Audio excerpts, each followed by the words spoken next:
Hi. When I first started learning about dimension, I didn't know much about it.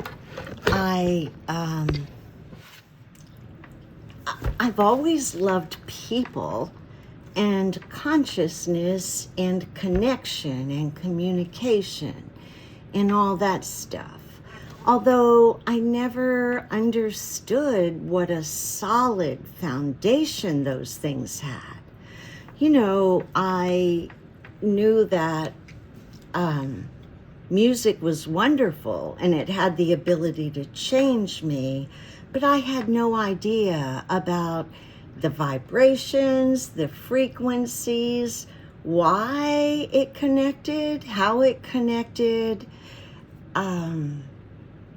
any of that. Most of us, gosh, I would have loved to have been a musician, but I don't have any of that talent, but I do love to dance. I'm not saying I'm a good dancer. I think that's not something you can judge. Unless, of course, you're Elaine on Seinfeld, and then maybe, yeah, you can judge bad dancing, but at any rate. Or that guy on Fresh Prince, he was pretty bad too. Okay, I digress. So where was I? So frequency, I'm typical. I've never been much of a TV watcher because I've got too much energy, but I watch the TV. I've been a photographer for years, so I understand that I take a picture and what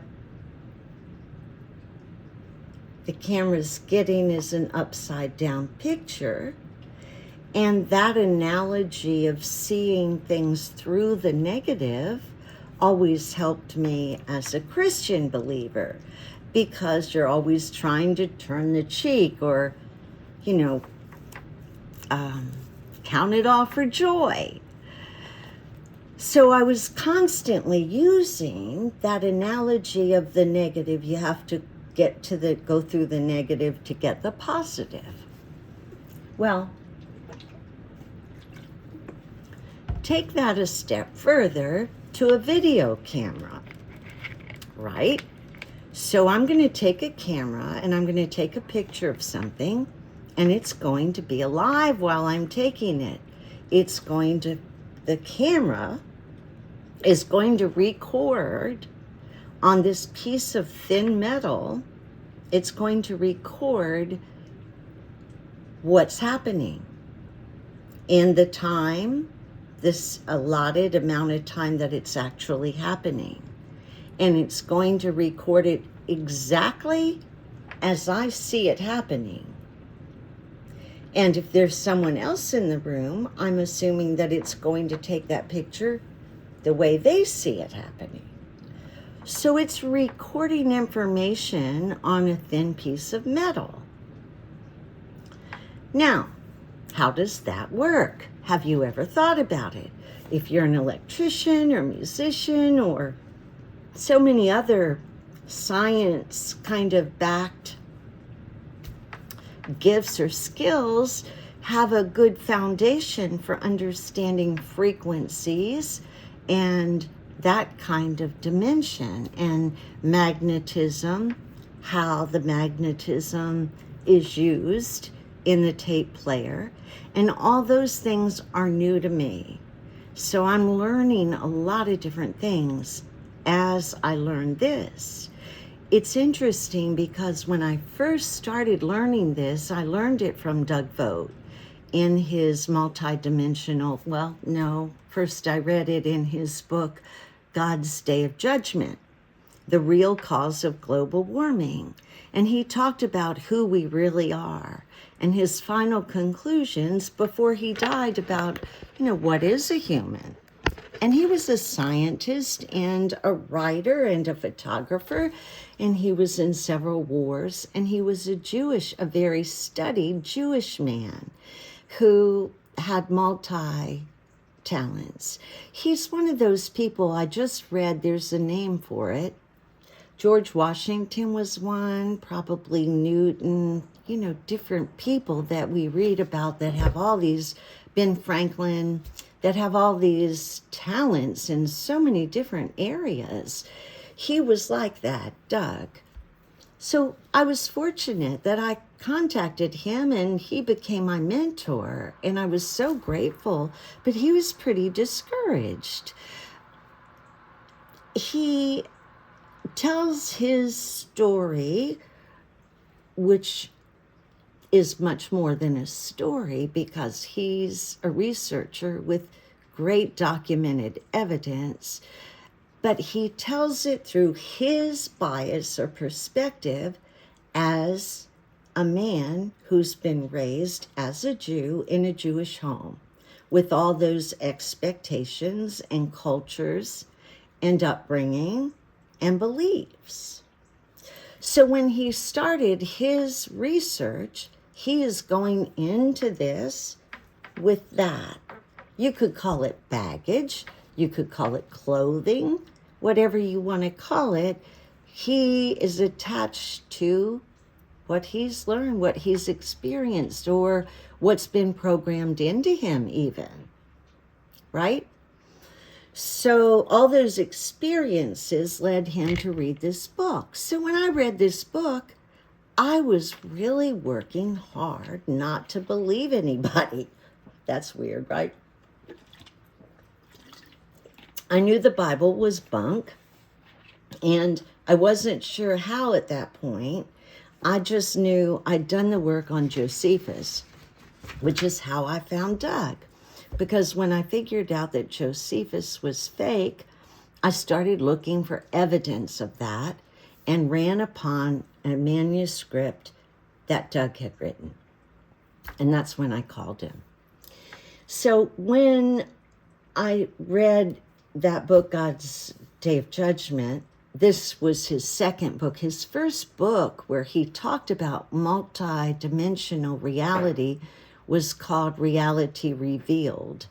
I was on the waiting list to get a copy of that book, and he promised me one, but they were like $300. Of course, if you're going to do any kind of research today, you got to get in the old books because that's where you find the secrets. And they don't expect anybody to do that.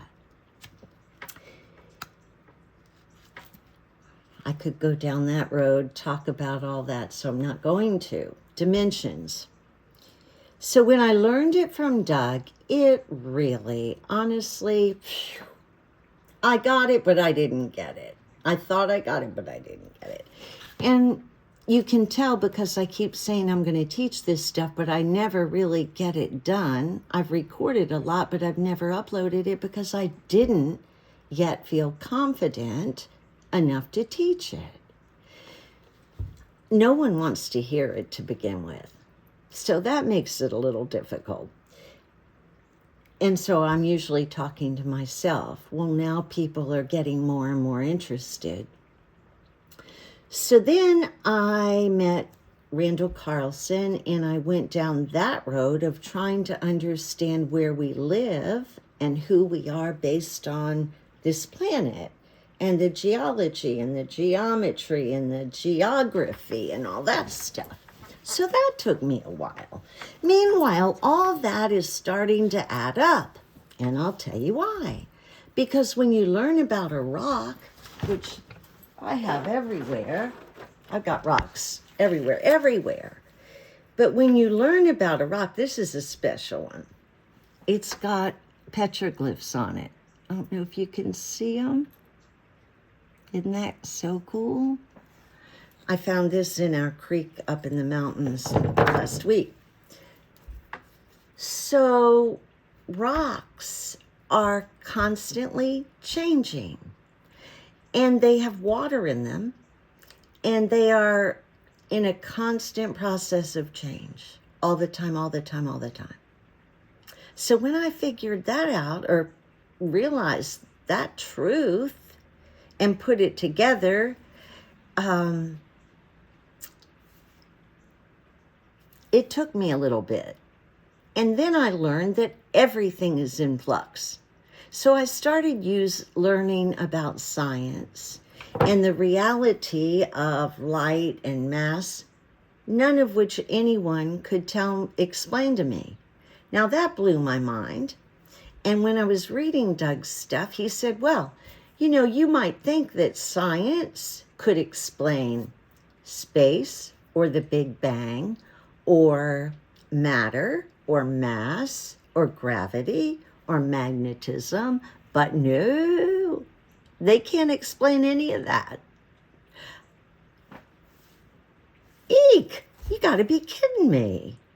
Okay, so he goes on to explain, which absolutely I know to be true, and you will too if you've been down the road like I have, that if you want, as a scientist, if you want to do research on something, you need what? Moolah. Most scientists aren't rich. And if they're interested in pursuing something and finding out about it, then they're going to need some money to buy food for themselves while they do this research. I understand this well because I've got 7 years in a big capital investment, not to speak of almost 24/7 time that I've invested, which I get nothing back from, and I don't care. But if you're doing it to earn a living or to try and make a discovery, you have to care. So guess who regulates the funding or the grants for the scientists? Yeah, of course. And I was pretty upset when my grandfather, Moses Ball, is in George Washington's diary. We are closely related to a lot of the aristocrats that came over here in Jamestown, which gave me a lot of insight. But the reason I point that out, he was a surveyor, and let's see, the reason I pointed that out,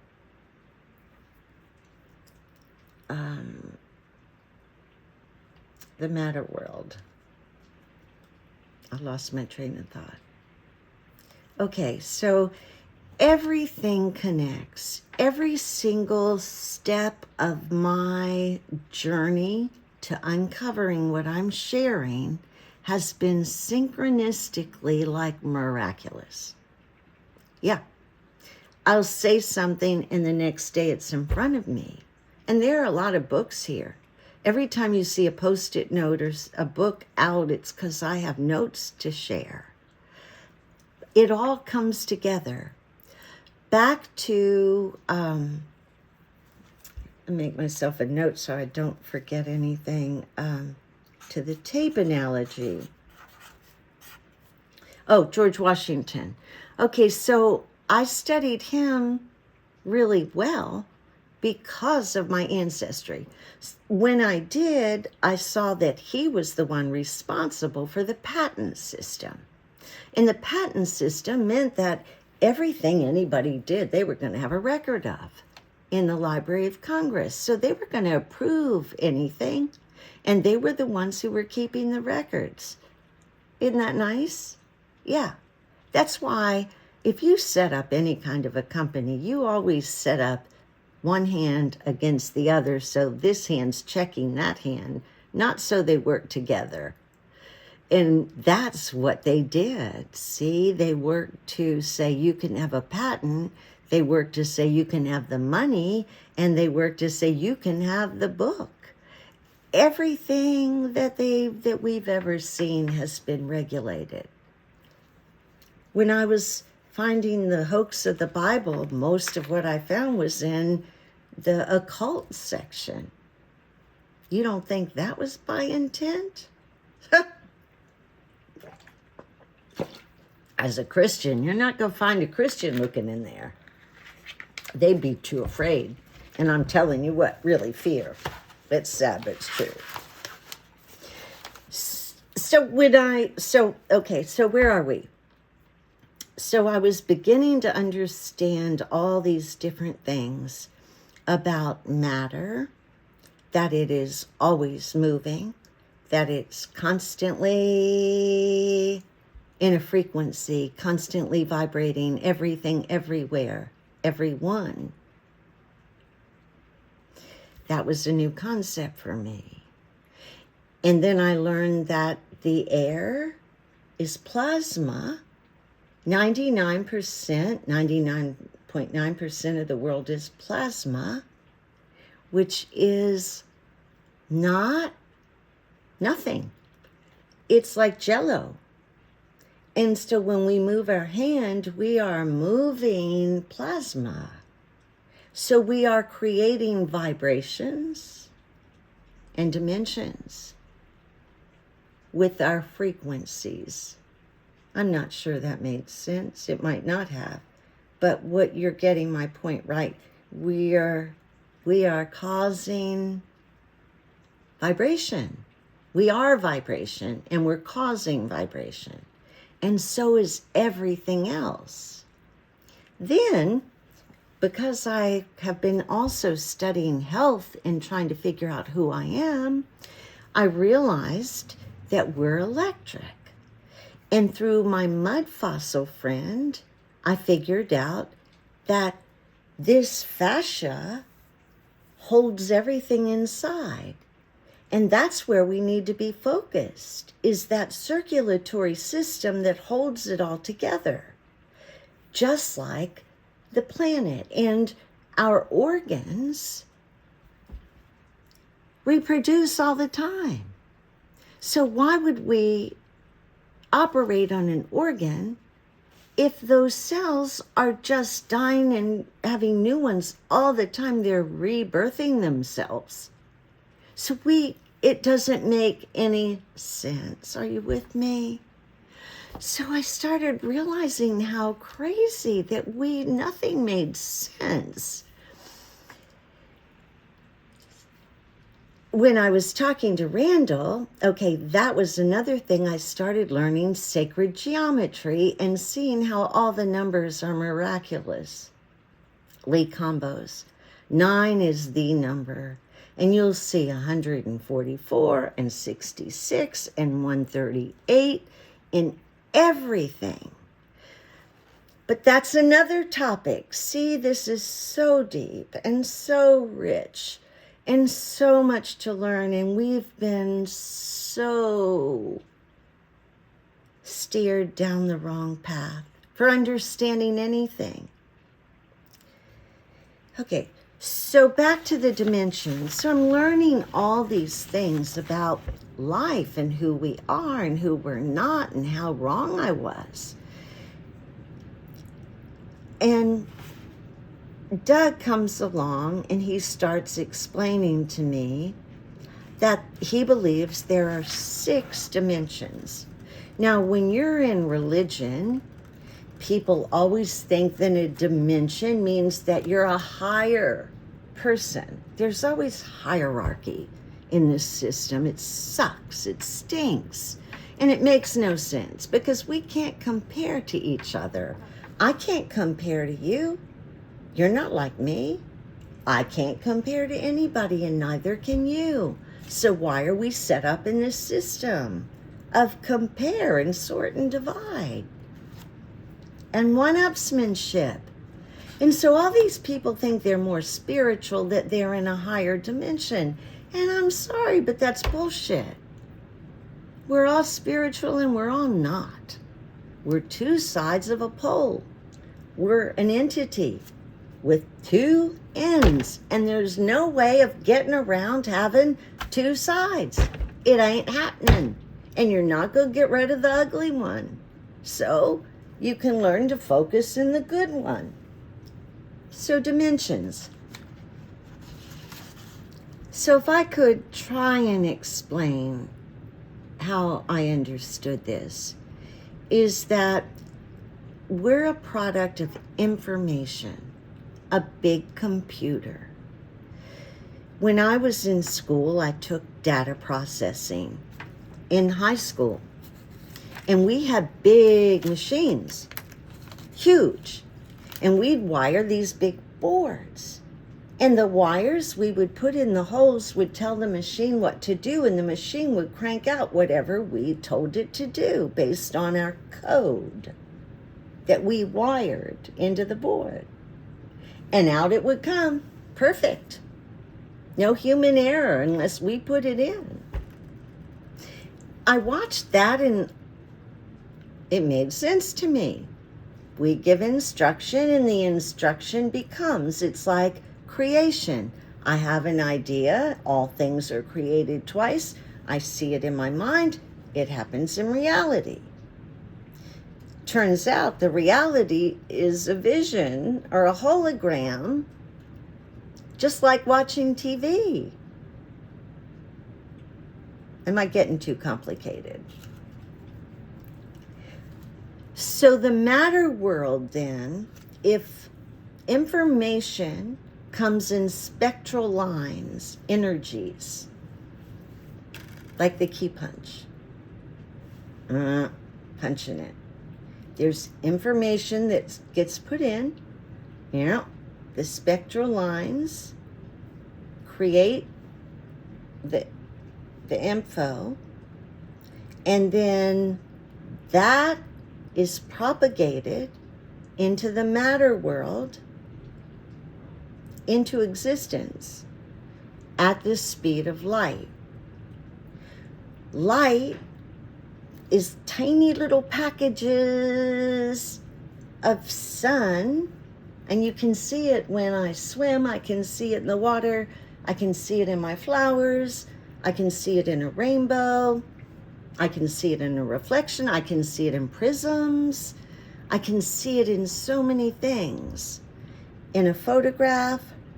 So light, then, is what's being transmitted. And the light photons are like the motionless information on the tape. It was a motion. Now it's on the tape in little packets. And it's going to get sent, be delivered to the matter world. So the time that it takes is the rate that the information is transmitted is time. So the transmission of that information, the information is taken, it's put on the tape or in the machine. The machine transmutes that information into a form that can become matter once the spectral lines enlighten it for our reality. So if you've got a tape player and you're recording someone, it's putting this information on a magnetic tape that can be replayed. And you're going to see it, and it's going to look real, but it won't be real.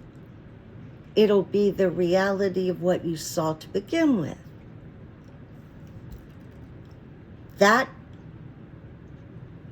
So our world and our universe is created at the speed of light.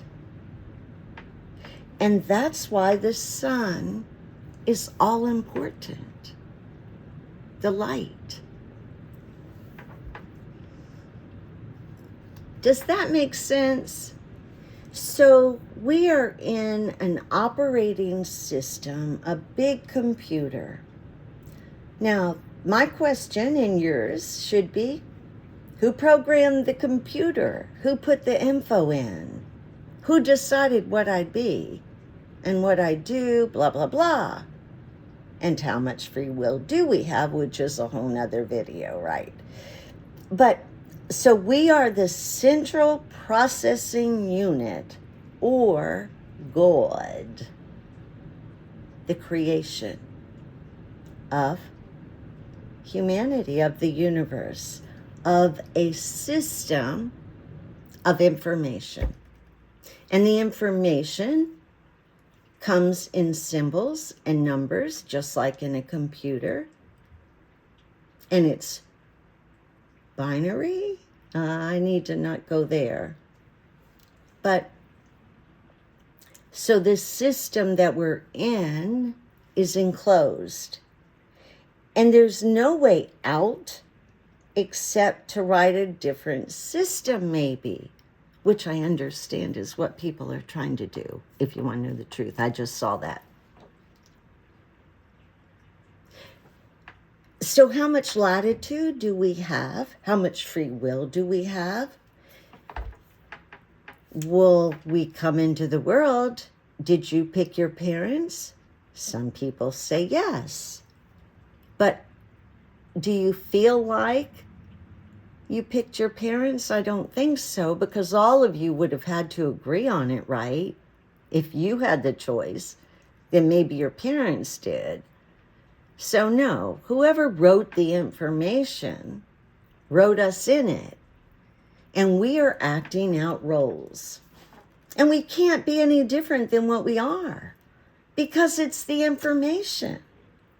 The only thing we can do is learn how to interpret the information and use it to understand how and what we're made of, to optimize that for the healthiest, most effective, joyful life within the construct that we must abide by. We're in a big construct. How much do we need to be in that? It's like church. You know, like people say you can be so spiritually that you're no earthly good. Well, that's exactly how it really is, because I'm not going to get into the religion thing. I've got too much information. That's the problem. I could get off on 1,000 different places. Okay, so in our dimension, light carries information and it leaves the dihole in little packets of light that are pulses of implosion, creating atoms. And that's why when life is ignited in the womb, there's a spark. We're sparks. About 2 years ago, I put on Facebook, I always aggravate people, but I put on there that we're explodable objects. We are.